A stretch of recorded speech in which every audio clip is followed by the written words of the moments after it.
Hello everyone! Thank you for joining me this week. My name is Erin Elizabeth Warenberg. This week I'm going to be talking about how we can release the negative connotation that we typically attach to the ego and kind of become besties with it.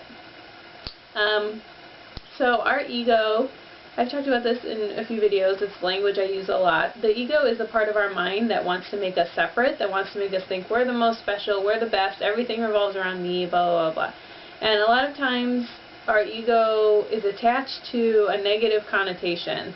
And this makes sense because we feel like our ego is separating us or dividing us or making us not want to connect with other people.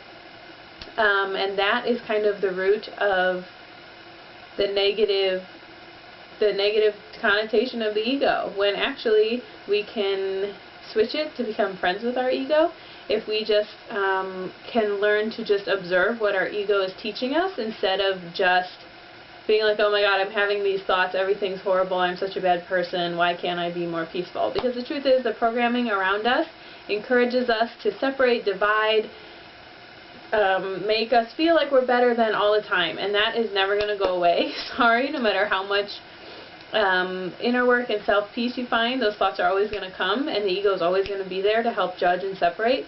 But what you can do to kind of move through that is just to kind of be, if anyone watching this has ever done any type of meditation, something in meditation they say a lot is just be aware of what's happening, just be aware, just be aware. The first thing you can do is just be aware of your ego when it comes up, when it starts judging someone, when it starts asking like, oh, why does that person have that, they don't deserve it. Whenever it creates a strong emotional reaction for you, the first thing you can do is just be aware of it. Because what you hate is not the opposite of love, because those are both very strong emotions. Indifference is the opposite of love. And so when you are operating at a level of hatred, it's actually love just asking for help. It's love that doesn't know how to show up any other way. And to quote Drake, jealousy is just love and hate at the same time, right? So we are drawn to these things, these people, because we want it, but our ego has been forced into fear-based thinking, and that makes us believe that we can't have that, so that person shouldn't have it either.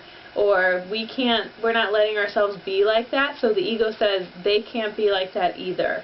So it's just really important to get clear that your ego can help you anytime you choose you want to, as long as you just decide to picture it, just allow it to do its thing, allow it to come up whenever it comes up, and just say, I forgive these thoughts, and just let it be a clue. Instead of being envious or jealous or judgy, just say, what is it about this person that is striking, this thing that is striking such a huge emotional connection in me, and what can I do to show up like that? What can I do to give myself that if I'm having such a strong emotional reaction to this?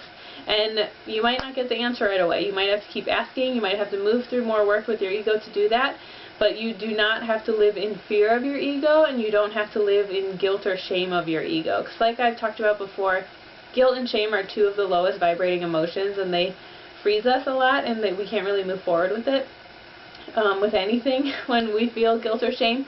So I would just encourage you to just observe which things your ego are clinging to, and then use that as a clue to kind of help yourself move forward to how can I get that? How can I know it's possible?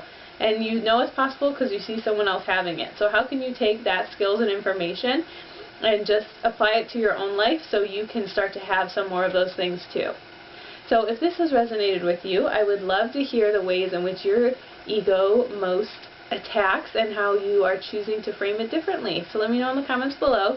Thank you so much. If you ever want more information about me, you can go to www.erin-elizabeth, and I will see you all next week. Thank you. Happy egos. Love you, ego.